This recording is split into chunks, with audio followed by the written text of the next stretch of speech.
안녕하세요. 축진방입니다. 이번 주 되게 재밌는 경기들이 많았는데 저는 개인적으로 아스날의 경기가 상당히 인상 깊었습니다. 아스날이 프리미어리그에서 가장 분위기 좋은 팀 중 하나라고 볼 수 있는데 사실 새로운 선수들도 새로운 선수들이지만 기본 시스템을 참 잘 만들어 놨다는 생각이 들었거든요. 그래서 이번 경기에서는 아스날이 노팅엄 상대로 어떻게 전술적으로 풀어갔는지, 그리고 신입생들은 어떻게 활용하면서 좋은 경기력까지 가져올 수 있었는지 간단히 한번 살펴보는 시간을 갖도록 하겠습니다. 제가 생각했을 때 아스날이 다른 팀에 비해서 하프라인까지는 되게 쉽게 넘어간다는 느낌이 있거든요. 근데 웬만한 팀 보면은 하프라인 쉽게 못 넘는 팀들도 많아요. 아스날은 어떻게 해서 쉽게 넘는 걸까? 라는 생각이 드는데 이 장면에서 왜 그런지가 조금 이해가 되더라고요. 지금 팀버, 모스케라, 칼라피오리, 마갈량이스입니다. 칼라피오리와 마갈량이스의 위치가 바뀐 건데 그런 거에 신경 쓰지 않고 유기적으로 포백을 만들면서 이렇게 칼라피오리가 아래쪽으로 내려와 주고요. 1차적으로 공을 받는 선수는 수비맨디가 되지만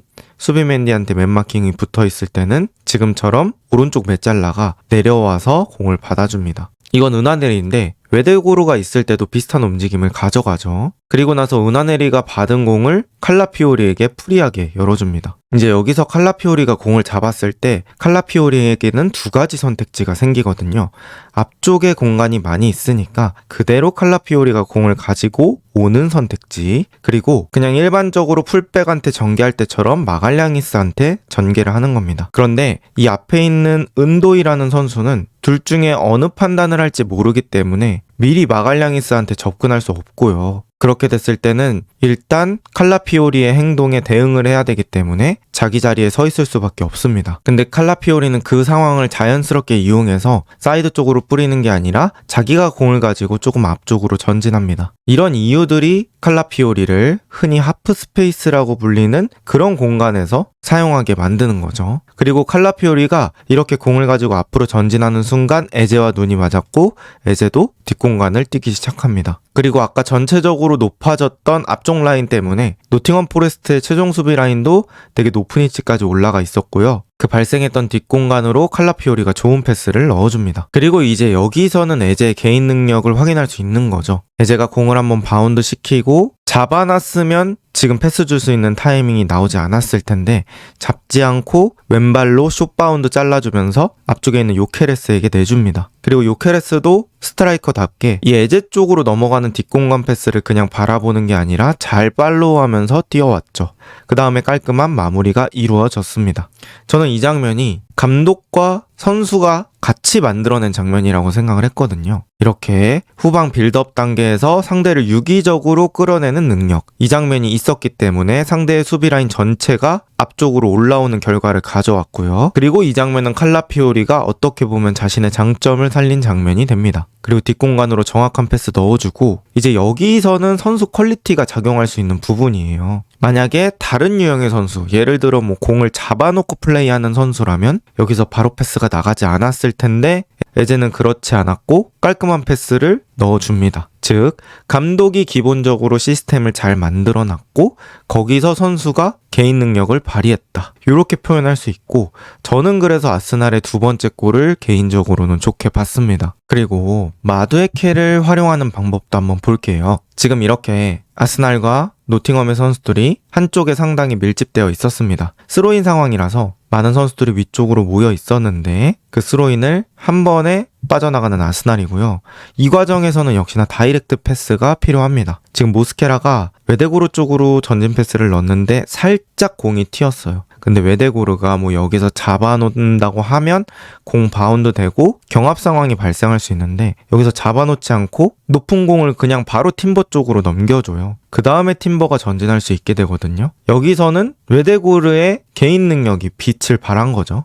그 다음 이제 팀버가 공을 잡고 사이드 쪽에 기다리고 있는 마두에케에게 공을 줍니다. 마두에케는 아까 이 상황에 깊숙이 개입하지 않고 그냥 반대 터치라인 쪽에 대기하고 있었습니다. 이런 건 어느 정도 전술적으로 약속된 부분이겠죠. 그래야 사이드 쪽으로 전개했을 때 우리가 흔히 말하는 아이솔레이션 1대1을 칠 수 있는 상황이 나오니까요. 이렇게 마두에케를 사이드 쪽에 고정시켜 놓는 효과가 지금 장면에서도 보이는 거죠. 이 센터백과 풀백 사이의 공간이 엄청나게 벌어져 있습니다. 지금은 팀버가 마두에케에게 공을 주고 마두에케 등 뒤로 돌아가려는 움직임을 하긴 하지만 뭐 저런 하프 스페이스를 사용해도 되는 거예요. 그런데 여기서 마두에케가 1대1 돌파를 성공해 버립니다. 뭐 기대했던 기대치 중에서는 가장 높은 시나리오라고 볼 수 있고 1대1 돌파를 성공하니까 여기서 팀버는 등 뒤로 돌아뛰려던 계획을 수정해서 하프 스페이스로 들어갑니다. 아까 장면부터 쭉 보신 분들은 공통점이 있다는 걸 아실 거예요. 선수들의 움직임이 유연하고 유기적이라는 겁니다. 단순히 정형화된 움직임을 가져가는 게 아니라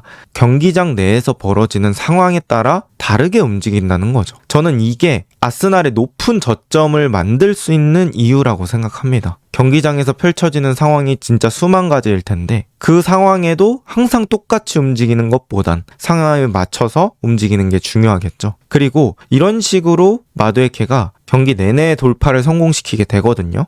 그런데 그런 효과가 있다 보니까 후반전에는 마두에케가 공을 잡아도 1대1 수비가 아니라 2명이 달라붙게 됩니다. 지금 이렇게 마두에케 쪽으로 2명이 달라붙으면서 뒤쪽에 있는 요케레스나 팀버 같은 선수가 프리한 상황이 되는 거죠. 만약에 마두에케가 이런 상황까지 더 자유자재로 이용할 줄 안다? 그러면 이제 아스날의 오른쪽 공격은 더 무서워지는 겁니다. 그리고 노팅엄 선수들은 이런 마두에케의 개인 능력 때문에 반복된 학습을 하게 되는 거죠. 마두에케가 지금 1대1 폼이 좋다. 이거 나 혼자 막아선 안 되니까 내가 우리 팀 사이드백을 도와주자 하면서 이렇게 마두에케 쪽으로 2명이 몰리게 됩니다. 당연히 축구는 숫자 싸움이니까 지금 마두에케에게 2명을 붙은 걸 마두에케가 잘 활용해낸다면 더 큰 기회가 나오겠죠. 그게 바로 이 장면이죠. 마두에케가 자신에게 2명 끌어당기고 그때 팀버가 크게 돌아주면서 마두에케가 만들어 놓은 공간을 아예 편하게 사용할 수 있게 됩니다. 현대 축구에서 밀집 수비를 깨는 거에서 윙어들이 중요하다고 하는 이유가 바로 이런 것들 때문인 거죠. 그리고 이런 경향성이 정점에 다다른 장면이 바로 이 장면이죠. 마두에케가 자신에게 3명을 몰아놓고 그 타이밍에 맞춰서 요케레스가 등 뒤로 돌아줍니다. 이 등 뒤로 돈다는 움직임이 얼마나 좋은 효과를 만들어내는지 계속해서 증명을 하고 있죠. 요케레스가 지금 상황에서 뭐 이런 데 가 있었으면 사실 같은 2명을 투자하더라도 공을 받을 수 없는 위치로 가게 되는 거잖아요. 근데 지금 마두에케가 3명을 자기한테 잡아 놓으면서 아 저렇게 돌면 이쪽에 공간이 예쁘게 만들어져 있구나 이런 것들을 생각하는 거고 당연히 뭐 축구 선수라면 프리미어리그 레벨의 선수라면 이런 공간을 챙기는 건 그렇게 어려운 일은 아닐 겁니다. 그 다음에 여기서 마두에케가 깔끔하게 툭 밀어주고 요케레스가 달려가면서 여기서 보통 뭐 컷백 같은 걸 생각을 하거든요. 근데 확실히 요케레스는 공격수 같다고 느끼는 게 여기서 바로 다이렉트 슈팅을 때려버립니다. 근데 이제 공교롭게도 마두에케, 요케레스 다 영입생이라는 거죠. 저는 적어도 이 장면만큼은 마두에케가 3인분을 해줬다고 생각해요. 결국에 수비 상황에서 거의 3명을 잡아둔 거니까요. 근데 노팅엄이 지금 장면만 보면 오른쪽에서 되게 많이 흔들리는 것 같은데 왼쪽도 마음 편하게 수비할 수가 없었어요. 왜냐면 왼쪽에는 칼라피오리와 에제가 있었기 때문이죠. 지금 칼라피오리가 좁은 공간 속에서 압박을 이겨내면서 에제한테 뿌리는데 사실 에제가 저기서 공을 잡아놓고 다시 리턴 주려고 했으면 이런 수비진들이 에제 주위를 둘러싸면서 에제가 리턴 나갈 수 있는 공간을 줄였을 겁니다. 근데 여기서 에제는 자신이 사이드백을 끌고 나왔다는 걸 알고 있었고 그래서 이렇게 뒤쪽에 공간이 생겼구나 라는 걸 인지하고 있는 상태였습니다. 그리고 뒷발로 바로 돌려줍니다. 근데 여기서 또 제가 체크를 했던 건 지금 메리노가 저 패스를 반응하기 전의 상태예요. 그러니까 메리노랑 눈이 맞아서 이렇게 준 게 아니고 오케이 내가 저렇게 뒷공간에다가 놔주면 메리노는 분명히 반응을 해줄 수 있는 선수야. 이런 것들을 생각한 거죠. 쉽게 말하면 에제가 한 수 앞을 본 거라고 볼 수 있겠습니다. 그리고 당연히 메리노는 공간에 공이 예쁘게 전개가 됐네. 내가 가져가서 챙겨야지 하면서 가운데 쪽으로 크로스까지 연결합니다. 이런 상황에서 저는 축구 지능이란 걸 얘기하고 싶은 거죠. 내가 몸을 돌리지 않고도, 시간을 더 쓰지 않고도, 에너지를 쓰지 않고도 그냥 뒷발로 돌려주기만 하면 더 큰 결과값이 찾아오네. 오케이, 나 이렇게 할게. 이런 것들을 확인할 수 있었던 장면이라는 겁니다. 그리고 이제 노팅엄이 아스날을 상대하기 힘들었던 게 바로 왼쪽과 오른쪽에서 다른 스타일로 이렇게 계속 흔든다는 거예요. 그럼 수비 입장에서는 상당히 정신 없을 수밖에 없죠.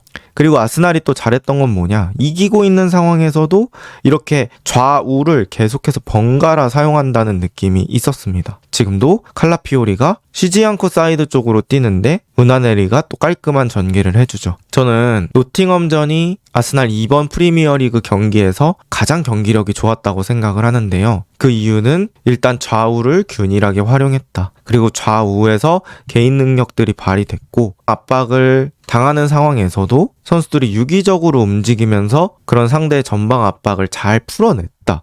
이런 것들이 다 합쳐진 경기였기 때문에 저는 매우 인상적으로 봤고요. 하베르츠, 사카, 웨데고르, 살리바가 없이 만들어낸 경기력이라 더더욱 의미가 있는 그런 경기가 아닐까 싶습니다. 요케레스, 마두에케, 에제, 여러분은 영입생들을 어떻게 생각하시나요? 이번 영상은 여기까지입니다. 좋은 하루 보내세요.